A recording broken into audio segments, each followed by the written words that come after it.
Hello guys, Greg back with another video. So today I'm doing a follow-up video from my recent top 5 designer fragrance houses video that I did. And today I'm doing my top 5 favourite niche houses. This one was actually a lot harder to do than the designer one, funnily enough. It's probably 10 houses that were really in contention to get in the top 5. It took me quite a lot of narrowing it down, but I managed to get it down to 5. So let's dive straight into it. The house at number 5 in my favourite niche perfume houses. This is one that causes a few disagreements about whether or not it's actually a designer house or whether it's a niche house. I tend to use sort of phrases like mainstream or luxury when I'm describing fragrances. So the mainstream part of this brand, or from this house, was number 2 in my designer list. And the luxury part of the brand, which is here at number 5 in my list that you can see here, is the Les Exclusives range from Chanel. An amazing range of fragrances, something in there for everyone. I've picked out my three favourites that I've got here. So this is Bois d'Azile.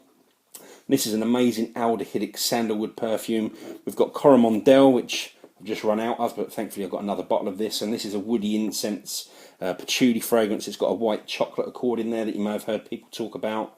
And then we've got Cuir de Russie, which is, again, it's an aldehydic fragrance, as you'd expect from Chanel. Smoky leather, actually one of the best leather fragrances out there in my opinion. All of these are absolute stunners. Despite all of these being marketed towards women, they're all completely unisex in my opinion.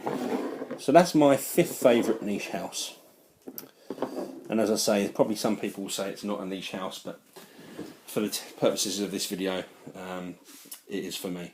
So the 4th favourite niche house of mine, this is Tom Ford's Private Blend.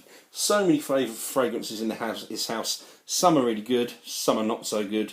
But again, it's one of those houses that has something for everyone.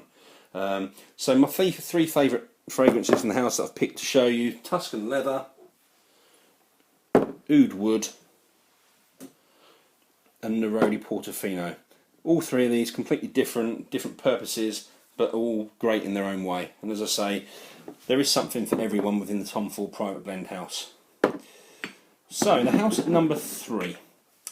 Now this is a house that really polarises opinion. A lot of people have an issue with this house. I have some issues. My opinions on this house are, there are a lot of things I don't like, but the fact remains that they've produced some fantastic fragrances. And the house we're talking about is the House of Creed. So let's get the bad out of the way to start with. Okay, this is not a great example, but loose fitting caps. Most of my Creed bottles, if you pick them up like that, the lid will fall off. Completely unacceptable in my opinion for a house that commands this sort of price. Peeling labels, again, unacceptable for me when you're spending that sort of money. Something just to touch upon, don't want to get bogged down with it, but batch variations. Now, a lot of people think this is a myth. In my honest opinion, and I've tried loads and loads of different batches, particularly on Aventus, probably 20-30 batches of the fragrance, because I do splits on these. There's huge variations. It's not a myth, it's a fact. You know, no batch really smells the same. And again, for me, the quality control, it's just not on for a house that's asking that sort of money to have these issues. But that's the bad part out of the way. Let's get on to the good part, and the part that really matters to me. They make great smelling fragrances. So the first one, my favourites from the house, you've got Aventus, then you've got my favourite summer fragrance, Virgin Island Water. Not a groundbreaking fragrance, but just done better than anything else that does the similar sort of job. Original Vetiver, one of my favourite fresh, sort of clean, soapy fragrances. And then, of course, the one where it really started or really took Creed to the next level in terms of men's fragrances, Green Irish Tweed. So that's my 3rd favourite niche house, the House of Creed. So the 2nd favourite niche house of mine, this is one that doesn't really get talked about, and it's probably because there's limited distribution outside of the UK for this house, but some of the scents that they've produced are amongst my favourites, you know, of all time, some of the best that I've ever smelt. And the house is called Ormond Jane. And there's 3 fragrances from this house that I particularly like. First one is the one you can see here, and this is called Nawab of Ode. And this is a musky floral aldehyde fragrance. It's got a very soft oud in there, very soft amber. It is very expensive, but it is a real masterpiece. Then we've got the flagship fragrance from the house, and this one is called Black Gold. Let's just take this one out of its coffin. Really nice presentation on this one. I don't even know how to describe that fragrance, so I'm not going to attempt to. All I'll say is it's an amazing fragrance. If you do get a chance to get your nose on it, do try it. And finally, the fragrance that really got me into this house. And if I had a signature scent, this would probably be it. This is Ormond Man, which I think is just a beautiful fragrance. It's got a beautiful citrus bergamot opening. It's woody and spicy. It's got the best pink pepper note I've ever smelt in any fragrance. I've done a full review on that fragrance, so I'll leave a link below. It also tells you a bit more about the house itself, the history and that kind of thing of the house. So I'll leave that link in the video description. But that's the house at number 2 in my favourite niche houses. Is Ormond Jane. So my favourite niche house, drum roll. It is the house of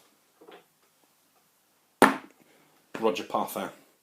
Now this house has produced two of my favourite probably two of my top 5 favourite fragrances all time, and they are the one that I've just put down, Amber Oud, and this one, Musk Oud.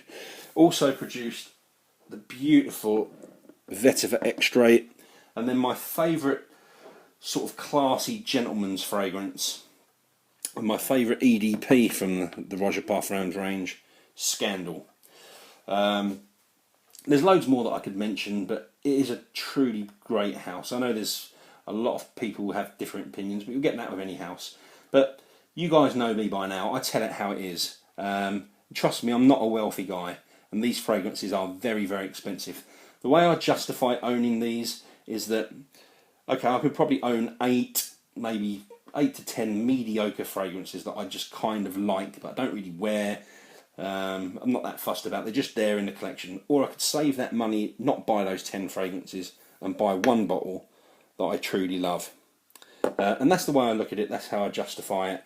A fragrance that I love and I'm going to wear a lot. It's all about budgeting correctly, saving, and that's how I do it. So my number 1 favourite niche house is the house of Roger Parfum. Some of the houses that missed out that could have got into this top 10 were Amouage, Maison Francis Kurkdjian, Parfum and Roma, Frederic Malle. They were all close, but I'm happy with the top 5. I'm going to leave links below for any of the fragrances that are mentioned in this video that I reviewed. And that's me done. So thanks for watching, guys. Please give a thumbs up, leave a comment. If you're not subscribed to my channel, please do. It'd be much appreciated. And I'll see you all soon with another video. Cheers.